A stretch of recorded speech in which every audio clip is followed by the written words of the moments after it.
Hello everyone and welcome back to the Hobart Bay Sports Network. I am your host Justin Winter, and today the Hobart Bay Ones take on the Wake Forest Demon Deacons. Neither team has done well, however quarterback John Wolford has 2,300 yards passing, 12 touchdowns, 7 picks though, so not the greatest, 51.7 completion percentage. His ratings are okay, 89 throw power, 82 accuracy, nothing that Hobart Bay hasn't faced. Running back Isaiah Robinson has 114 carries for only 612 yards. He has 9 rushing touchdowns. However, this is a down year compared to last year. And wow, look at how evenly distributed that guy's attributes are. Wow. And then you look at Totter Tate. I'm not making that name up. I'm serious. That is actually the name the guy has. He's got good speed, decent catching, great receiver overall. I feel bad for that man. He has 46 catches for 705 yards, 2 touchdowns. I just feel bad for that man. And then tight end Cam Serigny has 473 yards, 3 touchdowns. You look at him, he is very much more of a receiving tight end of anything. We'll see how this turns out, honestly. Wake Forest leads Hobart Bay in basically every single category except for passing yards allowed and total yards allowed. And we are here in Carolina. I can't remember which Carolina. However, Wake Forest is 3-7. Hobart Bay is 2-8, which means that for once the record of Hobart Bay and their opponent is actually close. Hobart Bay is coming off of back-to-back wins, which is absolutely phenomenal for the program. No one thought that would happen. I didn't think that would happen this year. So, Wake Forest, they're obviously struggling. They only have one ACC win, but we'll just see how this one goes. Hobart Bay is riding momentum. Wake Forest, not so much. Let's go down to the coin toss now.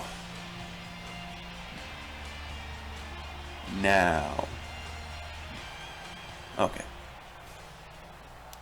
Here we are. Hobart Bay in their all whites. Wake Forest, black helmets and jerseys, gold pants. Hobart Bay does win the coin toss. They decide to kick, as is their tradition when they win the coin toss. So everybody, here we go. Final game for Hobart Bay this season. And the kick is away from Chase Brooks. This one will be fielded by Hines at about the 2.5. Takes it out, and he broke one tackle, but he couldn't break another. So 31 yards on the return. And Wake Forest is quickly in a 3rd down and 6. They couldn't do much on offense to start off the game. And Wolford's looking for a throw, and he overthrows his man. So John Wolford goes 1 for 3, 4 yards to start off the game. And Hobart Bay doesn't have much more luck as they have 3rd down and 4. And East will be rolling out, trying to find someone. Has Dallas Ross, but doesn't really get anything. So Hobart Bay will also have to punt on their first possession of the game. So here's Chase Brooks. Punt is away, and it gets down and past the defender. Where are they going to mark it? They mark it down at the 1. At the 1 yard line. Wow. That is the perfect punt by Chase Brooks. Let's see if Hobart Bay can take advantage of it. Wow. They're going to send pressure right here. They're going to try and get a safety, and they don't. Robinson instead powers forward for 7 yards, and they do get a first down. So Wake Forest mostly safe now. Here's a handoff left to Robinson, and Robinson made a move, and he breaks another tackle, and there he goes. He gets taken down at about the 37. Great run by Robinson, but 3rd down and 5. Wolford looking to pass. He throws to the right, and that's caught by the unfortunately named Totter Tate. I feel bad for that man. I truly do. 1st down and 10 now for Wake Forest. Very next play, and Wolford will throw, and he's got Serigny, and he bowls over a couple men and gets 15 yards. And they're, again, a hurry-up offense. Washington has been the only team the entire season that wasn't a hurry-up offense. Trips left, Wolford, and he avoided the sack and instead gets a first down to Cortez Lewis. 3rd down and goal. Can Hobart Bay stop them? Wolford rolling. He goes for it and he scores a touchdown. Wake Forest drives 99.5 yards. Wow, that is demoralizing for any defense. Now Hobart Bay, Zach East will just roll out. He has options. He chooses to run, gets a block, gets another block, and then he gets tackled at about the 46, 47 yard line. Good run by Zach East there. First down and 10. First play after that, he's going to throw again, or will he run? He does throw, and that's intercepted by Bates. And that was a terrible throw. Third down and 4 now, however. Let's see if the defense can get a stop. Wolford's looking to throw, and he's intercepted by Doherty. He's going to take it to about the 49. So an interception for an interception, I guess. Kenneth Doherty goes ahead, bails Zach East out. John Wolford 5 for 9 for 59 yards. Good play by Hobart Bay to keep in the game. And now a play action. East is going to roll out. He has space, and he does decide to run, and he has a couple blockers, and he just gets taken down at the 31-yard line. Second down and 12, though. They lost 2 yards on first down. Read option. East will keep it. Does a couple fancy and probably unnecessary moves for 7.5 yards. Third down and 4. Third down and 5. 4 or 5 yards here. Just over a minute left in the first quarter. And East, he has plenty of space to run. Will he get there? Yes, he will. And he is going to slide down about the 8-yard line. But it's third down and goal now. They're having trouble on first and second down. What are they going to do? 6 seconds. 5. Probably the last play of the quarter. East rolls out, and he throws, and it's almost intercepted by Jabari Williams. He wanted Weisbecker. That was a terrible throw. At the end of the first quarter, Wake Forest leads 7-0 over Hobart Bay. Not uncharted territory. Hobart Bay does have a fourth down and goal, and they just decide to kick the field goal. Won't take any big risks here early on. And this is a handoff to Robinson, and Robinson does a little hurdle there for no apparent reason and gets 11 on the draw play. So next play, Wake Forest, they're going to do a screen play to Robinson. He gets one block, he gets another. Can he get a third? Yes, he can. One man to beat. Marshall does slow him down enough to take him down. First down and goal, though. Hobart Bay gave up a huge chunk of yards, and now they have to recover. Wolford keeps the ball himself, and he just runs into the end zone. Touchdown, Wake Forest. So now Hobart Bay to start the next drive. First down and 10, trips left. And East will roll out. When doesn't he roll out? And he throws, and that's caught by Bubba West right at the 35-yard line. Great catch there. He could have gone for more if he'd, kept his feet in bounds, but his momentum took him out. First down and 10 now for Hobart Bay. 6.5 minutes left in the quarter. East looking downfield, and he doesn't see anyone, and that costs him 8 yards. Very, very bad for Hobart Bay. Now they lose 3 more yards on second down, so it's third down and 21. There's no hiding it. They're going to throw here. And East will roll out just like he always does, and he throws this one, and that's well short, and that just hits the turf, and Hobart Bay has to give the ball back, and Wake Forest has been taking advantage of it. Wolford looking, and he throws to Robinson. A little check down did not work out, so it's third down and 14. Hobart Bay playing conservatively here. Only a 3-man rush is what they're going to send. And Wolford throws to the end zone, and it's intercepted by Richard Gilliam. Hobart Bay really needed that one, and look at that. That's good on Sundays right there.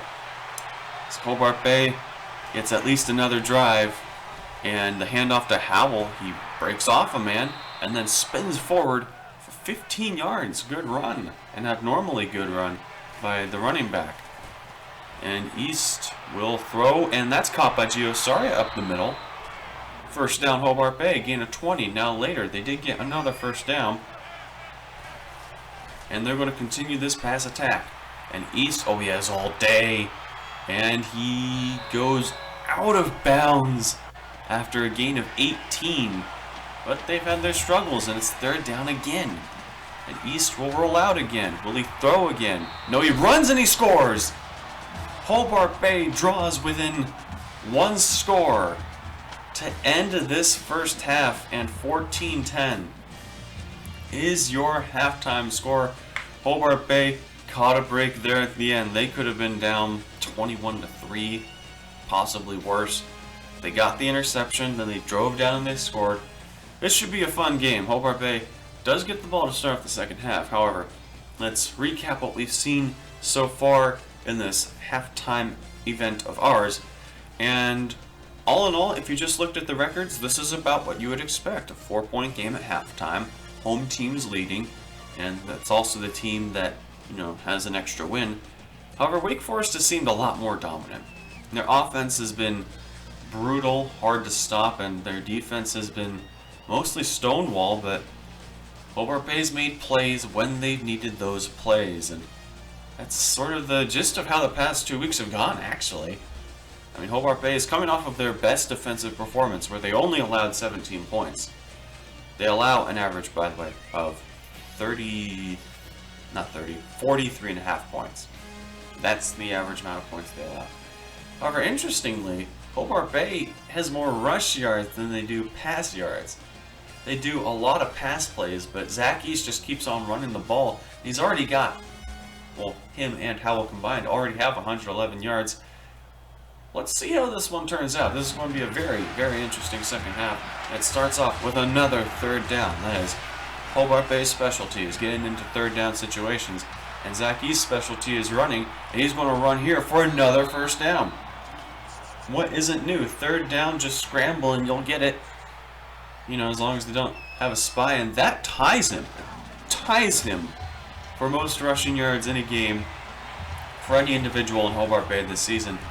And this one will break it as he gets the first down. And that does break the record. It gets him to 129 yards rushing. But it's third down and 5. They still need to get stuff going. And Steve Merca? Oh no, this is going to be bad. Really bad. Merca throws, and that's not even close. So, fourth down, I guess. And Hobart Bay does just take the field goal. However, we look, and number 7, Penn State, is in a fight with Michigan State. This is playoff implications. Penn State is not out of the picture, but they need that win. However, Wake Forest, boy, Isaiah Robinson has space, breaks a tackle, just needs to get there. Fitzpatrick chases him down after a gain of 38 and another third down. These teams love to get into third downs. What is it with that? And another run to the left, and that's another touchdown. This one to Tyler Bell. Boy, with the way Wake Forest runs against Hobart Bay, you would think that they could do something. More than 3 wins.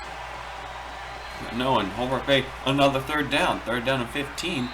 And this one sails over the head of, I think, Gio Sari it was. So Hobart Bay has to give the ball away again. And Wake Forest, they're not done in this quarter. They're still very much at it. Man in motion here. And it's a play action. Wolford throws deep, and that is incomplete. Okay. That was close. That was close there. Third down and 1, though. They'll probably just hand it off. Man in motion again. Interesting. Maybe a play action? No, it's a handoff to Robinson, and Robinson got slowed down and taken down. Fourth down and 1. And that will end the third quarter, ladies and gentlemen. But mostly gentlemen. So Hobart Bay only down by 8 here. Only down by 1 possession. That's big. That's very, very big. Could they perhaps do what they did against North Carolina and score 10 points unanswered? Or in this case, probably 11. Here we go. Wake Forest is just going to kick a field goal, try and make it a 2-score game. Will they get it? Kick is up, and that's not even close. Not even close. And Hobart Bay catches a break. Wow. East will roll out again. It's his specialty. And oh my goodness, Bubba West is wide open. He's got the speed. They're not going to catch him. Touchdown, Hobart Bay. 69 yards. How do you leave him that wide open? They do not respect this man. Hobart Bay will go for 2. It's not over yet. It's not tied yet. East will again roll out. I'm telling you, he loves it. He throws, and it's caught. Dallas Ross. 3 yards. What a catch. The throw was behind him, but he adjusted and made the play to tie the game. That right there is an elite play. And here's a throw to Hines, and he gets taken down after a gain of 11. Wake Forest still has a very good offense. Despite the score, their offense is a lot better. They just don't do as much as they could. And now they're going to keep on throwing it. And Wolford finds Totter Tate, and he gets taken down after another big gain. But 3rd down and inches. And they're going to throw on 3rd down. And that's caught by Tabari Hines, and he gets taken down. Wake Forest is driving down the field right now. They're in field goal range, unless they miss. That's still in range, but they could always miss. Hobart Bay would love that. Here we go. Trips to the left. Wolford throws, caught by Totter Tate, and he gets taken down after another 1st down.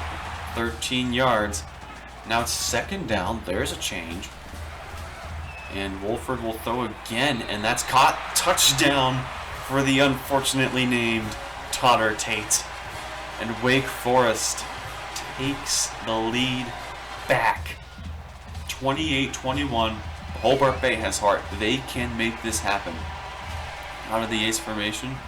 East throws, and that was a dangerous throw, and Dallas Ross somehow gets out of that. That should have been picked, and yet somehow Dallas Ross manages to slip past these guys and get a 1st down. What a play by Dallas Ross. Wow. And now East will drop back to pass again. How many passes does this team do? Not as many as you would think, because he keeps on running with the ball on the outside. They don't respect him, honestly. Here we go in the I formation now. And that's just a handoff to Howell, and Howell gets taken down after a gain of 3. 3rd down and 5 now. They're in the shotgun formation, and it looks like they're going to adjust. They're going to pass, and East will get sacked. Oh no. Loses 9 yards, 9 yards, 4th down and 13. This right here could be the game. This could be the game. They need this 4th down if they want to stay in it. East looking, has a man, and he overthrew him. Oh, he had Michael Weisbecker, and he overthrew him. Hobart Bay does still have 3 timeouts, though, so they could get the ball back. But they need to be stout. And the handoff to Robinson. His own man got in his way, and that was enough to allow Hobart Bay to take him down. 2nd down now. Hobart Bay, 2 timeouts left. Handoff to Robinson. He's still trying to find his way, and he goes the wrong way, and he loses 2 more. 2nd timeout, Hobart Bay. 3rd down and 16. This could be it. If Hobart Bay gets this stop, they will get the ball back. Here we go. Hobart Bay trying to play coverage. Wolford looking, throws, and it's wide open, Cam Serigny. And he's going, and Smith just wants to let him score. Lewis doesn't want him to, and he does score. 71 yards. Smith thought, he could let him score, and then, maybe Hobart Bay could pull off a miracle, go down, score, and then get an onside. It didn't matter. So 35-21 is your final. Wow. That is a hard way to lose. 3rd down and 16. A chance to get the ball back and then maybe drive down and score, either send it to overtime or perhaps go for 2 and win. And then you allow a touchdown. That's brutal. That is absolutely brutal. However, it's just another loss. It's the hardest loss for Hobart Bay this season, that's for sure. And that is the end of Hobart Bay's season. That is also true, so it's not like Hobart Bay didn't go down swinging. They were really good. Hey, in the last 3 games, they went 2-1. They were close on that last one. So Hobart Bay's season has ended. They go 2-9. No 12th game. That was a scheduling error. And it was a fun one this season. I mean, lots of blowout losses, especially early on in the season. To think that this team went from getting beat 63-7 against Indiana to beating North Carolina and beating Rutgers, and then just going within 14 of Wake Forest, I'm proud of this team. However, we still have some business to cover in the post-game show with some stats. Zach East on the day went 7 for 15, 141 yards, a touchdown, and a pick. Steve Merker actually got 7 attempts, 1 completion for 28 yards. Nothing else. Oh, he also had a pick. Zach East had 136 yards on the ground, most by anyone in a single game for Hobart Bay. Alex Howell had 22 yards. Steve Merka got sacked as well. So Bubba West had 4 catches for 120 yards. Everything else was insignificant. I mean, he was the receiving core of this game. He had literally half the catches. Literally. Defensively, the tackle leader was Ryan Lewis with 8 tackles, 7 solo tackles, and 1 attack as well. No tackles for loss. That leader was Tyler Smith with 2, and Richard Gilliam and Kenneth Doherty both got an interception. Very good. And kicking-wise, Chase Brooks made both of his field goals with a long of 33. A long of 33. Mike Weaver missed his 1 field goal. Fortunately for him, that did not make a difference. Their tackle leader was Grant Dawson with 8 tackles. And 2 interceptions go to Deontay Austin and Jesse Bates. Receiving-wise, their leader in yards was Cam Serigny, the tight end, including a touchdown. And then Todd Tate had 6 catches for 71 yards and a touchdown. Everything else was sort of insignificant. Isaiah Robinson, 21 carries for 128 yards. No touchdowns, though. Those both went to the quarterback, John Wolford, and 1 to Tyler Bell. So that's interesting. And then John Wolford went 15 of 23, 258 yards, 2 touchdowns, 2 picks. Against Hobart Bay, that show's not great. However, Hobart Bay, not bad of a game. They beat Wake Forest in a lot of stuff, and they tied in turnovers. But that does end the season. So, everyone, until the off-season video, please enjoy your day. Please like and subscribe, and just do something productive. That would be nice.